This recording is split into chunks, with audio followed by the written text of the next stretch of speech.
Road സൈഡിൽ clothing brand start ചെയ്യാൻ, food business start ചെയ്യാൻ, ഇതിനെക്കുറിച്ചുള്ള ക്വസ്റ്റ്യൻസ് ആണ് ഏറ്റവും കൂടുതൽ വന്നുകൊണ്ടിരിക്കുന്നത്. ശരിക്കും പറഞ്ഞാൽ ഇതൊരു ട്രെൻഡിങ് ബിസിനസ്സാണ്. നിങ്ങൾക്കൊരു സക്സസ്ഫുൾ ആയിട്ടുള്ള ബിസിനസ് ബിൽഡ് ചെയ്യണമെന്ന് അതിയായ ആഗ്രഹം ഉണ്ടെങ്കിൽ നിങ്ങൾ ഈ ട്രെൻഡിങ് ബിസിനസ്സിന് പിന്നാലെ പോയിട്ട് ഒരു കാര്യവുമില്ല. ഒരു സക്സസ്ഫുൾ ആയിട്ടുള്ള ബിസിനസ് ബിൽഡ് ചെയ്യാനുള്ള ഐഡിയ കണ്ടെത്താനുള്ള വഴി, ഏറ്റവും കൂടുതൽ ആളുകൾ ചെയ്തുകൊണ്ടിരിക്കുന്നത് എന്താണ്, ഇപ്പോൾ ട്രെൻഡ് ആയിക്കൊണ്ടിരിക്കുന്നത് എന്താണ്, ഏറ്റവും കൂടുതൽ വൈറൽ ആയിക്കൊണ്ടിരിക്കുന്നത് എന്താണ്, ഇത് നോക്കലല്ല.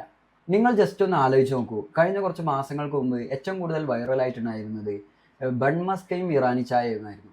അന്ന് അതിൻ്റെ പിന്നാലെ പോയ ഒരുപാട് ആളുകളുണ്ട്. അവരൊക്കെ ഇപ്പോൾ എന്താണ് ചെയ്യുന്നത്? എന്നാൽ ഈ ട്രെൻഡ് ഇവിടെ കൊണ്ടുവന്ന കപ്പിൾസ് അവരൊരു ചായ് കപ്പിൾ എന്ന പേരിലൊരു കഫെ സ്റ്റാർട്ട് ചെയ്തു. ബാക്കിയുള്ളവരൊക്കെ എവിടെ? ട്രെൻഡിൻ്റെ പിന്നാലെ പോയി ബിസിനസ് ചെയ്യുന്ന ആളുകൾ അവർ എന്നും ഓരോ ട്രെൻഡ് വരുമ്പോൾ അതിൻ്റെ പിന്നാലെ ഇങ്ങനെ പോയിക്കൊണ്ടേയിരിക്കും. അവർക്ക് കൃത്യമായൊരു ബിസിനസ് ബിൽഡ് ചെയ്യാനോ ഒരു ബ്രാൻഡ് ബിൽഡ് ചെയ്യാനോ സാധിക്കില്ല. അവരെപ്പോഴും സർവൈവൽ മോഡിലായിരിക്കും.